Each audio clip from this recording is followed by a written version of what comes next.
Welcome to Divyadarshini news. నేను సుధా. బులెటిన్ల ముందుగా headlines. Vaikapa పాలనతో రాష్ట్రం దివాలా, డబ్బులు లేని పరిస్థితి. AP CM Chandrababu.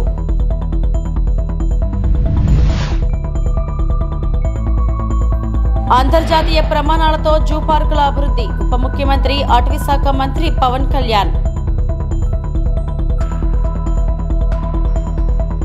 రేషన్ బియ్యం అక్రమ తరలింపుల్లో 5 ఐపీఎస్ల పాత్ర. మంత్రి నాదెండ్ల మనోహర్.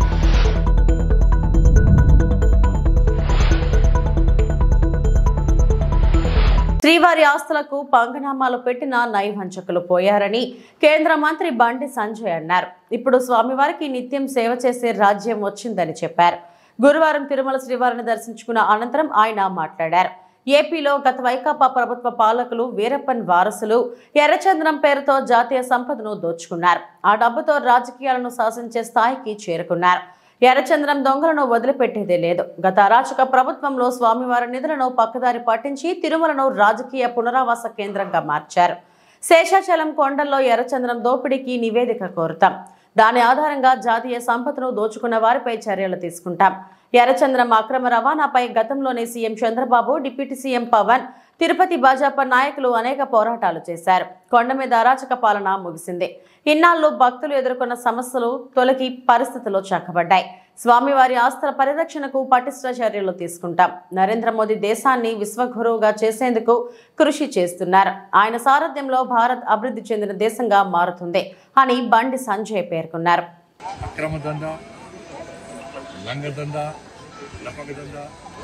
చేసి స్వామివారి ఆస్తిని, జాతీయ సంపదను కొల్లగొట్టే ప్రయత్నం చేసి వాళ్ళ ఎర్రచందనం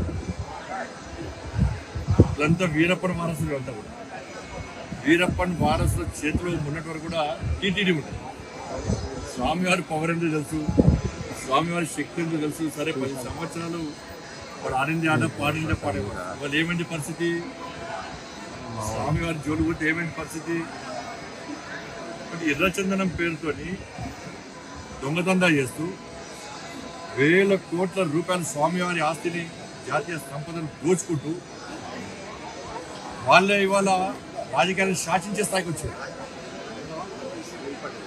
రాజకీయ నాయకులను వాళ్ళ గుప్పిట్లో పెట్టుకొని ఎన్నికల్లో గెలవాలన్నా, ఎన్నికల్లో ఖర్చు పెట్టాలన్నా, పార్టీలు నడవాలన్నా, చివరకు ప్రభుత్వాన్ని కూడా అప్పుడు ఇచ్చే స్థాయికి వచ్చినట్టే. ఇంతకన్నా దుర్మార్గం ఇంత దిగ్గుచెట్టుకుంటారు విషయం మనం గుర్తుంచుకోవాలి. ఇప్పుడు దీన్ని వదిలిపెట్టి ప్రసక్తి లేదు. ఎంతో విషయంలో చంద్రబాబు నాయుడు గారు మాట్లాడారు, పవన్ కళ్యాణ్ గారు మాట్లాడారు, అందరూ కూడా ఈ విషయంలో చాలా సిద్ధంగా ఫైట్ చేశారు. కానీ వాళ్ళ ఆలోచన ఏంది? ఉన్నన్ని రోజులు ఈ ఎర్రచందనం పేరుతో మొత్తం దోచుకోవాలి, శ్రీవారి సంబంధం దోచుకోవాలి, మేము కోటీశ్వరుగా మారాలని చెప్పి ఒక దురాలోచనతో వాళ్ళు ఎన్నోళ్ళు ఇక్కడ ఇంకా పాలన కొనసాగుతుంది. కాబట్టి దాన్ని వదిలిపెట్టే పరిస్థితుల్లో పూర్తిగా ఈ విషయాన్ని కేంద్ర హోంశాఖ మంత్రులు అమిత్ షా గారు తీసుకొస్తాం. తప్పకుండా మేము నివేదికలు తెప్పించుకుంటాం. ఎర్రచందనం స్మగ్లింగ్ పేరుతోని స్వామివారి సంపదను, జాతీయ సంపదను ఎవరితో దోచుకున్నారో, అక్రమ దందా చేస్తారో ఆ మూర్తులను వదిలిపెట్టే ప్రసక్తి లేదు. ఆ మీద ఏ రాజకీయ ఒత్తిడి ఉండదు. రాజకీయ ఒత్తిడి భయపడేటువంటి వ్యక్తులను కాదు. మేము ప్రజా సంపదను, శ్రీవారి సంపదను, జాతీయ సంపదను కాపాడే వ్యక్తులు. ఈ రోజు మీరు ఆడిన ఆటపాడు ఇక్కడి జరిగే ప్రసక్తి లేదు. భగవంతుడు ఇచ్చిన శక్తితో ప్రజల రుణం తీర్చుకుంటారని ఏపీ సీఎం చంద్రబాబు అన్నారు. ప్రజలు నిలవాలి, రాష్ట్రం నిలదొక్కుకోవాలని ఆకాంక్షించారు. అరాచకాలు చేసే వ్యక్తిని కోర్టులో శిక్షించారన్నారు. ఉత్తరాంధ్ర జిల్లాల పర్యటనలో భాగంగా అనకాపల్లి జిల్లా దార్లపూడిలో పోలవరం ఎడమ కాలువను ఆయన పరిశీలించారు. అంతకుముందు దానికి సంబంధించిన ఫోటో ప్రదర్శనను తిలకించి అధికారులకు పలు సూచనలు చేశారు. కాలువను పరిశీలించిన అనంతరం అక్కడి ప్రజలను ఉద్దేశించి సీఎం మాట్లాడారు. ఉత్తరాంధ్ర సుజల స్రవంతి పూర్తి చేస్తే ఈ జిల్లా అభివృద్ధి చెందుతుందన్నారు. రాష్ట్రం నిలదొక్కునేందుకు తన బాధ్యతను నెరవేరుస్తారని చెప్పారు. వైకాపా పాలనతో రాష్ట్రం మొత్తం దివాలా తీసిందని, డబ్బులు లేని పరిస్థితి నెలకొందన్నారు. ప్రధాని మోదీని కలిసి రాష్ట్ర పరిస్థితి వివరించినట్లు సీఎం తెలిపారు. ప్రజలు గెలవాలి, రాష్ట్రం నిలదొక్కోవాలి. ప్రజలు గెలిచారు, గెలిపించారు. రాష్ట్రం నిలదొక్కోవడానికి మా బాధ్యత మేము చేస్తాం. మీరు కూడా పూర్తిగా సహకరించమని ప్రజలందరినీ కోరుకుంటున్నా. ఇటీవల 3 వాస్తవ పత్రాల్ని ఏవైతే వైట్ పేపర్లు 3 పబ్లిసైజ్ చేశాను నేను, అందులో పోలవరం కూడా అవుతుంది. ఈరోజు నేరుగా పోలవరం కెనాల్ కోసం వచ్చాను. ఉత్తరాంధ్ర సుజల స్రవంతి, ఈ ఉత్తరాంధ్ర సుజల స్రవంతి పూర్తి చేస్తే అనకాపల్లి జిల్లా గాని ఈ ప్రాంతం అంతా కూడా బ్రహ్మాండంగా అభివృద్ధి అయ్యే పరిస్థితి వస్తుంది. ఒక్క అనకాపల్లి జిల్లాలో 2,80,000 ఎకరాలకు నీళ్లు ఇచ్చే అవకాశం వస్తుంది. త్రాగునీటి సమస్య పూర్తిగా పరిష్కారం చేసే పరిస్థితి వస్తుంది. మీరు ఒక్కసారి చూస్తే నేను ఆ రోజు పనులు చేసిన 5 ఏళ్ల మునుపు ఎక్కడుందో అక్కడే ఉన్నాయి, వేసిన దొంగలు అక్కడే ఉంది. ఏం తమ్ముళ్ళు ఒక్క ఇటుకేమన్నా పని చేశారా అని మిమ్మల్ని అడుగుతున్నా. ఏమన్నా ఎక్కడైనా ఒక తట్ట మట్టి వేశారా అని నేను అడుగుతున్నా. వీళ్ళు చేసింది గోతులు దిగారు, గుంతలు తీశారు, బాగు చేయలేదు కానీ గుంతలు తీసే పరిస్థితికి వచ్చారు. ఈ రోజు మీరందరూ ఆలోచిస్తే Uttarandhra Sujala Sravanthi left main canal 214 కిలోమీటర్లు రావాలి. ఇప్పుడే దీనిపైన మీరు ఒకసారి చూస్తే పోలవరం నేను 72% ఆ రోజు పూర్తి చేస్తే ఈ దుర్మార్గులు వచ్చి 72% పూర్తి చేసిన డయాఫ్రామ్ వాళ్ళు పూర్తయితే దాన్ని గోదావరిలో కలిపేశారు. కాఫర్ డ్యాములు డ్యామేజ్ అయినాయి.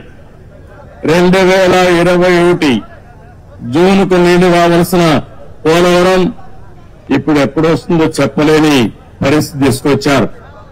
ఏదేమైనా పోలవరం ఈ రాష్ట్రానికి ఒక వరం. ఉత్తరాంధ్ర సుజల స్రవంతి పూర్తి చేసుకుని పోలవరం ద్వారా గోదావరి నీళ్లు మనం తెచ్చుకోగలిగితే ప్రతి ఎకరాకు నీళ్లు ఇచ్చే అవకాశం వస్తుంది. కరువు అనే సమస్య ఉండదు. అందుకనే ఈ రోజు ఇక్కడికి వస్తానని ఒకటే ఆలోచించాను. పురుషోత్తపట్నం లిఫ్ట్ ఇరిగేషన్ పెట్టాం. ఇంకో పక్కన అక్కడనే పుష్కర లిఫ్ట్ కూడా ఉంది. 2 లిఫ్ట్లు చూసి పోలీస్ అరవాల్సిన పని లేదు. ఆ లీడర్స్ పంపించి అక్కడ నిలబడుకుంటారు. మీరు అనవసరం గొడవ చేయొద్దండి. ప్రజా ప్రయోజనాల దృష్ట్యా నిరంతరం రద్దీ ప్రదేశమైన మోరంపూడి జంక్షన్ వద్ద నిర్మిస్తున్న మోరంపూడి ఫ్లైఓవర్ ను ఆగస్టు 15 నాటికి ప్రజలకు అందుబాటులోకి తీసుకురానున్నామని పార్లమెంట్ సభ్యులు దగ్గుబాటి పురంధేశ్వరి పేర్కొన్నారు. MP Daggubati Purandeswari Rajahmundry city MLA Adireddy Srinivas, మాజీ ఎంపీ మాగంటి మురళీమోహన్ తో కలిసి మోరంపూడి ఫ్లైఓవర్ సర్వీస్ రోడ్ నిర్మాణ పనులను పరిశీలించారు. ఈ సందర్భంగా ఎంపీ పురంధేశ్వరి మాట్లాడుతూ రాజమహేంద్రవరం నగరంలో ట్రాఫిక్ సమస్యను అధిగమిస్తూ ప్రమాదాలను నియంత్రించే విధంగా జాతీయ రహదారి మోరంపూడి జంక్షన్ వద్ద ఫ్లైఓవర్ నిర్మాణ పనులు వేగవంతంగా జరుగుతున్నాయని ఆగస్టు 15 నాటికి ప్రజలకు అంకితం చేయడం జరుగుతుందన్నారు. కమెన్స్మెంట్ ఆఫ్ వర్క్ అంటే పని ప్రారంభం అని చెప్పి వారు అక్కడ శిలాఫలకం వేయడం జరిగింది. అందరూ కూడా నవ్వుతారు, ఎందుకంటే ఎవరు ఎక్కడ కమెన్స్మెంట్ ఆఫ్ వర్క్ అని చెప్పి ఇంతవరకు శిలాఫలకం వేసినటువంటి దాఖలాలు దేశంలోనే లేవు. రాష్ట్రం వదిలేసేయండి, దేశంలోనే లేదు. అంటే ఎక్కడికెక్కడ రాజకీయ లబ్ధి, ప్రజా శ్రేయస్సు కంటే కూడా రాజకీయ లబ్ధి మీద ఎక్కువ దృష్టి పెట్టినటువంటి విధానం మనకి సుస్పష్టంగా దీని మాధ్యమంగా మనకు అర్థమవుతుంది. పీడీ గారిని కూడా ఇవాళ ఇక్కడికి పిలిచాం, వారితో కూడా మాట్లాడటం జరిగింది. దగ్గర 100 కోట్లతోటి మొరంపూడి బ్రిడ్జ్ ఏదైతే ఉందో ఈ 216A నేషనల్ హైవేలో అంతర్భాగంగా ఈ యొక్క బ్రిడ్జిని కూడా కేంద్ర ప్రభుత్వం చేపట్టడం జరిగింది. దీనికి 100 కోట్లు అవుతుంది. ఈ బ్రిడ్జి యొక్క పనులు ఆగస్టు 15 కల్లా ఈ బ్రిడ్జిని ప్రారంభోత్సవం చేసుకోవచ్చు అని చెప్పి పీడీ గారితో మూవ్ అవ్వాలని, రాబోయే కాలంలో 1 నెల పాటు ట్రాఫిక్ డైవర్ట్ చేసి మిగిలిన లేయర్స్ కూడా ఈ సర్వీస్ రోడ్స్లో వేసి దీన్ని పటిష్టం చేస్తామని చెప్పి పీడీ గారు కూడా చెప్పడం జరిగింది. కనుక రేపు ఆగస్టు 15న ఈ బ్రిడ్జ్ ఓపెనింగ్, ఇంకొక నెల 15 రోజుల తర్వాత సర్వీస్ రోడ్స్ కూడా క్లియర్ అయిపోతాయి. ఇక్కడ ఉన్నటువంటి ట్రాఫిక్ సమస్యకి ఇది ఒక మంచి పరిష్కారం. ఇందు మూలంగా మనకు అర్థమయ్యేది ఒక విషయం కూడా ఏమిటంటే, కేంద్ర ప్రభుత్వం సైతం దేశాన్ని మనం అభివృద్ధి పదంలో నడిపించాలని పదే నరేంద్ర మోడీ గారు 11వ ఆర్థిక శక్తిగా ఉన్నటువంటి భారతదేశాన్ని 5వ స్థానానికి తీసుకుని రావడం జరిగింది. అదేవిధంగా రాబోయే కాలంలో మేము 3వ స్థానానికి తీసుకెళ్తామని చెప్పి ప్రధాని గారు చెప్పారు. అయితే 3వ అతి గొప్ప ఆర్థిక శక్తిగా భారతదేశాన్ని మనం మలుచుకోవాలంటే మౌలిక వస్తువులు చాలా చాలా అవసరం. రోడ్లు కావచ్చు, పోర్ట్లు కావచ్చు, ఎయిర్పోర్ట్లు కావచ్చు, రైల్వేస్ కావచ్చు. కనుక అందులో భాగంగా ఎంత బ్రహ్మాండంగా ఈ కన్స్ట్రక్షన్ జరుగుతుందో. అంతర్జాతీయ స్థాయి ప్రమాణాలతో జంతు ప్రదర్శనశాలల్ని అభివృద్ధి చేయాలని రాష్ట్ర ఉప ముఖ్యమంత్రి అటవీ పర్యావరణ శాఖ మంత్రి పవన్ కళ్యాణ్ అధికారులను ఆదేశించారు. పబ్లిక్ ప్రైవేట్ భాగస్వామ్య విధానంలో నిధులు సమకూర్చుకోవడం, అరుదైన జంతువుల్ని దిగుమతి చేసుకోవడంపై దృష్టి పెట్టాలని సూచించారు. బుధవారం మంగళగిరిలోని ఆయన నివాసంలో చైర్మన్ హోదాలో zoo park authority of AP governing body 14వ సమావేశం నిర్వహించారు. ఈ సందర్భంగా ఆయన మాట్లాడుతూ విశాఖ, తిరుపతిలోని జంతు ప్రదర్శనశాలలకు ఎక్కువ మంది పర్యాటకులు వచ్చేలా చర్యలు తీసుకోవాలి. కార్పొరేట్ సంస్థల్ని భాగస్వాములు చేసి సిఎస్ఆర్ నిధులతో జూ పార్కుల అభివృద్ధి కార్యక్రమాలు చేపట్టాలి. ఈ దిశగా నేను విశాఖ, తిరుపతిలో పర్యటించేటప్పుడు టీవీ డిప్యూటీ సీఎం తరహా ప్రత్యేక కార్యక్రమాలు ఏర్పాటు చేయాలి. రాష్ట్ర వ్యాప్తంగా కొత్తగా జంతు ప్రదర్శనశాలలు ఏర్పాటుకున్న అవకాశాలని పరిశీలించి జోట్ల వారీగా నివేదిక రూపొందించాలని ఆదేశించారు.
రేషన్ బియ్యం అక్రమ తరలింపులో 5గురు ఐపీఎస్ల పాత్ర ఉందని ఏపీ పౌర సరఫరాల శాఖ మంత్రి నాదెండ్ల మనోహర్ సంచలన వ్యాఖ్యలు చేశారు. కాకినాడలో 43,249 మెట్రిక్ టన్నుల రేషన్ బియ్యం సీజ్ చేశామని తెలిపారు. పేదలకు అందాల్సిన బియ్యాన్ని పక్కదో పట్టించే వారిపై చర్యలు తప్పవని హెచ్చరించారు. రైతులకు ఇవ్వాల్సిన 600 కోట్లు త్వరలో చెల్లిస్తామన్నారు. ధరల స్థిరీకరణపై రిటైల్ వర్తకులతో మంత్రి సమీక్షించారు. ధరల గురించి ఒక స్థిరీకరణ తీసుకురావాలనే ఆలోచన వచ్చినప్పుడు అధికారులు మీ అందరం కూడా రాష్ట్ర వ్యాప్తంగా ఉన్న రైస్ మిల్లర్స్ని, హోల్సేలర్స్ని, రీటైలర్స్ని, సప్లయర్స్ అందరిని కూడా ఆహ్వానించి ప్రజలు ఎదుర్కొంటున్న సమస్యలపైన స్పందించాల్సిన బాధ్యత సమాజంలో మీకు ఉంటుంది. ఇదో కుటుంబ సమస్యగా మీరు కూడా భావించాలి. ఎందుకంటే ప్రతిరోజు ధరలు విపరీతంగా పెరిగిపోతున్నాయి. కందిపప్పు 181 రూపాయలు కిలోకి అమ్ముతున్నారు మార్కెట్లో. సామాన్యులు పాపం చాలా ఇబ్బంది పడుతున్నారు. వాటి గురించి చర్చించినప్పుడు వాళ్ళందరూ కూడా పెద్ద మనసుతోటి రాష్ట్ర వ్యాప్తంగా ఒకే ధర అందించాలనే ఒక ఆలోచనతో ఒక 4 రోజులు కసరత్తు చేసి మా అధికారులంతా ఈ రోజున సుమారు 284 అవుట్లెట్లలో ఈరోజు కందిపప్పు ప్రతి వినియోగదారుడికి కేవలం 160 రూపాయలు కిలో చొప్పున అందిస్తున్నాం. అదేవిధంగా సూపర్ ఫైన్ రైస్ క్వాలిటీ 49 రూపాయలు కోటి, 48 రూపాయలు కోటి. ఆ రైస్ కూడా ప్రతి ఒక్కరికి అందుబాటులో ఉంచేటట్టు రోజుకి 391 క్వింటాళ్ళు మెట్రిక్ టన్నులు దాదాపు మాకు ఉన్న స్టాక్ని మేము బేస్ చేసుకుని రాష్ట్ర వ్యాప్తంగా ఈ రోజున 125 క్వింటాళ్ళ కందిపప్పు ప్రతిరోజు అందుబాటులో ఉంచేటట్టు మేము ఒక నిర్ణయం తీసుకుని వినియోగదారులకు అందిస్తున్నాం. వీటితో పాటు మేము రాబోయే రోజుల్లో ఖచ్చితంగా వీళ్ళందరికీ కూడా పంచదార కానివ్వండి, కందిపప్పు కానివ్వండి, రాగి కానివ్వండి, మిల్లెట్స్ కానివ్వండి, ఇవి పంపిణీ చేయాలని ఒక ప్రణాళిక సిద్ధం చేసుకుంటున్నాం. మనస్ఫూర్తిగా ఈ పండగ వాతావరణంలో ప్రతి ఒక్కరు పాల్గొనాలని గౌరవ శాసనసభ్యులు ఈరోజు ఏ విధంగా ప్రసాద్ గారు వచ్చి ఈ కార్యక్రమాల్లో పాల్గొన్నారు, జిల్లా యంత్రాంగం అంతా కలిసి వచ్చిందో, కలెక్టర్ గారికి వాళ్ళ సిబ్బంది అందరినీ జిల్లా యంత్రాంగానికి మనస్ఫూర్తిగా నేను ధన్యవాదాలు తెలుపుకుంటున్నాను. ఈ కార్యక్రమాల్లో పాల్గొనాల్సిన బాధ్యత మనకు ఎందుకు ఉందంటే రైతు బజారుల్లో ఈ పంపిణీ చేస్తున్నప్పుడు మనందరం కూడా ప్రజాప్రతినిధులుగా ప్రజలకి అర్థమయ్యే విధంగా, తెలిసే విధంగా అందరూ కూడా ఈ సౌకర్యాన్ని ఉపయోగించుకునే విధంగా ముందుకు రావాలి. సో ఈ కార్యక్రమాల్లో పాల్గొని విజయవంతం చేసినందుకు, మమ్మల్ని ఆహ్వానించినందుకు పెద్దలు గద్దె రామ్మోహన్ గారికి, అదేవిధంగా ఇక్కడ ఉన్న పార్టీ నాయకులందరికీ కూడా మనస్ఫూర్తిగా నేను ధన్యవాదాలు తెలుపుకుంటున్నాను. భవిష్యత్తులో మేము చేయబోయే కార్యక్రమాల్లో రైతుకి గ్రామంలో వైన్ షాప్స్ వద్దంటూ నిరసన తెలిపిన గ్రామ సంఘ సభ్యులు. మెదక్ జిల్లా చిన్నశంకరపేట మండలం మడూరు గ్రామ శివారులో నూతనంగా ఏర్పాటు చేసిన మద్యం దుకాణం వద్దంటూ మడూరు గ్రామ మహిళలు రోడ్డెక్కారు. స్థానిక బస్టాండ్ వద్ద మహిళలు నిరసన వ్యక్తం చేశారు. గ్రామ శివారులో మద్యం దుకాణం ఏర్పాటు చేస్తే పురుగుల మందు సేవించి చనిపోతామంటూ అన్నారు. కార్యక్రమంలో నరసమ్మ, సుజాత, అనురాధ, యాదమ్మతో పాటు వివిధ గ్రామ సంఘాల మహిళలు తదితరులు పాల్గొన్నారు.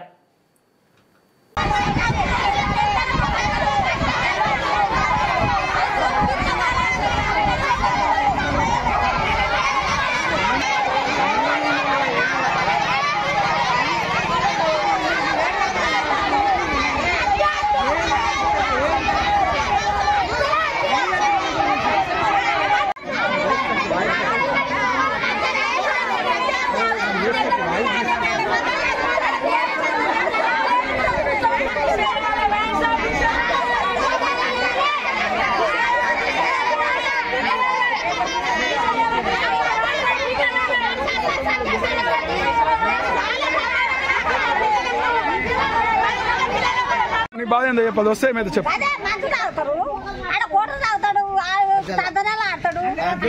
పడిపోతాడు, ఉన్నాయి గుంజుకుంటారు, అయిపోతుంది. వచ్చి కచ్చి కట్టి పడతాయి పంట అది ఉన్నది.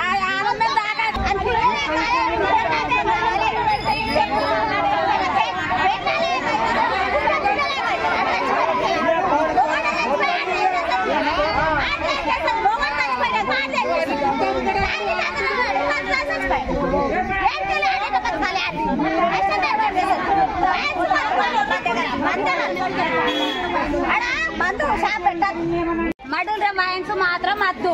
అస్తే మాత్రము మా మొగళ్ళు కష్టాన్ని చేస్తలేరు. మేము ఆడోళ్ళని చేసుకొని వస్తే మా పుష్ట మట్టల కడికలు అమ్ముకొని తాగుతుర్రు, తందనాలు ఆడుతుర్రు, మీదికెళ్ళి వస్తే మమ్మల్ని చంపుతుండ్రు. అది మాత్రం మీ ఊళ్ళు ఉండదు. మా పానాలు పోతాయి. మా పానాలు పోయేదంటే ఖచ్చితంగా ఇది.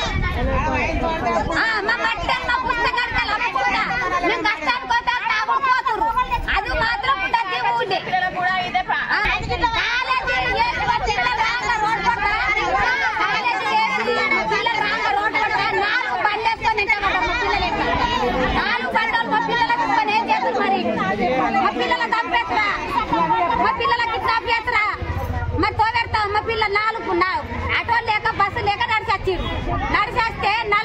మున్సిపల్ చైర్మన్ డాక్టర్ సుధీర్ తో పాటు 9 మంది వైసీపీ కౌన్సిలర్లు టీడీపీలో చేరడానికి అమరావతికి పయనమయ్యారని కుప్పంలో విస్తృతంగా ప్రచారం. వీరి చేరికకు సంబంధించి కుప్పం టీడీపీ అగ్రశ్రేణి నాయకులకు సమాచారం లేదని స్పష్టంగా తెలుస్తోంది.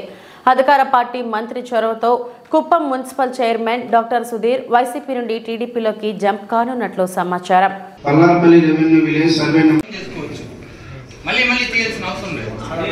మున్సిపాలిటీకి ఒక రెవెన్యూ రావాలనే ఉద్దేశంతోనే అవన్నీ చేసుకుంటూ ఉన్నారు. మనకి రెవెన్యూ వస్తే మనం ఇప్పుడు ఈ వర్క్ అన్ని చేయాలంటే ఏం చేయాలా? Revenue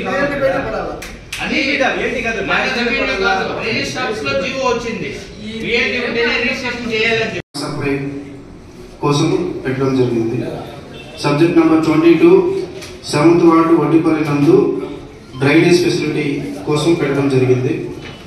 subject number 23 construction of 450 mm culvert across the BT road. Tirupati SP Harshavardhan Raju ఆదేశాల మేరకు 10వ తరగతి చదివే విద్యార్థులకు చట్టాలపై అవగాహన కార్యక్రమం నిర్వహించినట్టు ఏఎస్ఐ గిరిజమ్మ తెలియజేశారు.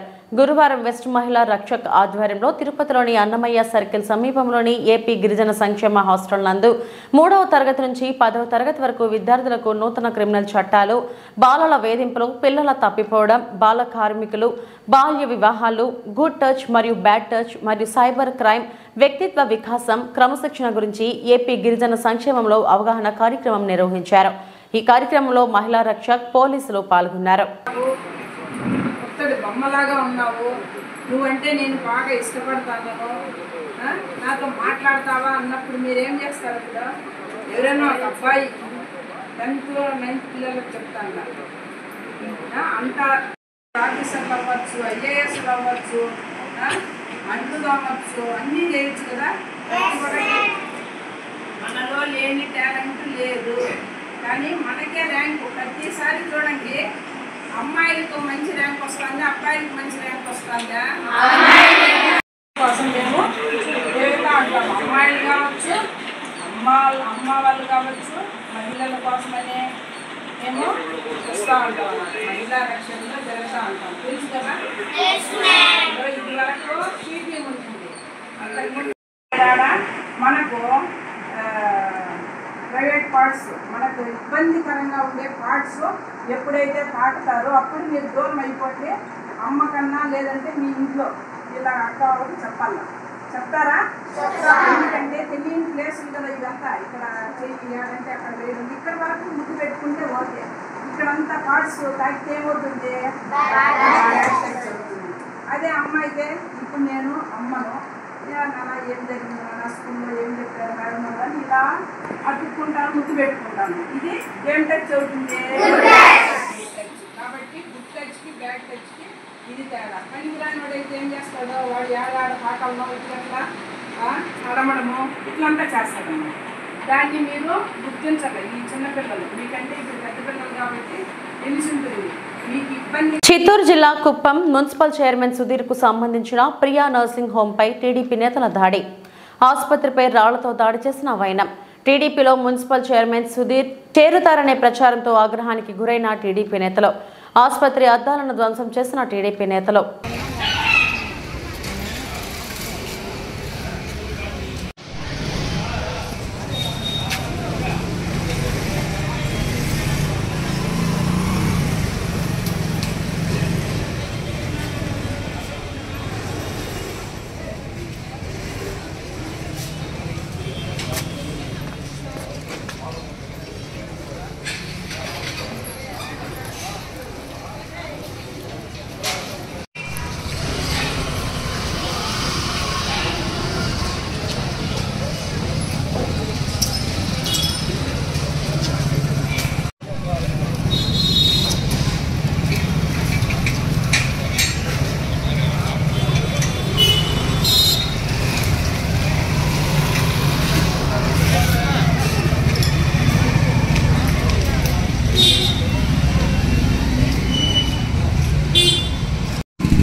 ఈ రోజు ఏ సుధీర్ డాక్టర్ అయితే చంద్రబాబు నాయుడు కుప్పంపై అభివృద్ధి ఏమీ చేయలేదని చెప్పేసి అవన్నీ మాట్లాడిన వ్యక్తి ఈ రోజు ఎలా పోయి చేరుతాడు? దీనిపైన తీవ్రంగా మేము టీడీపీ నాయకులు అందరూ ఖండిస్తున్నాం.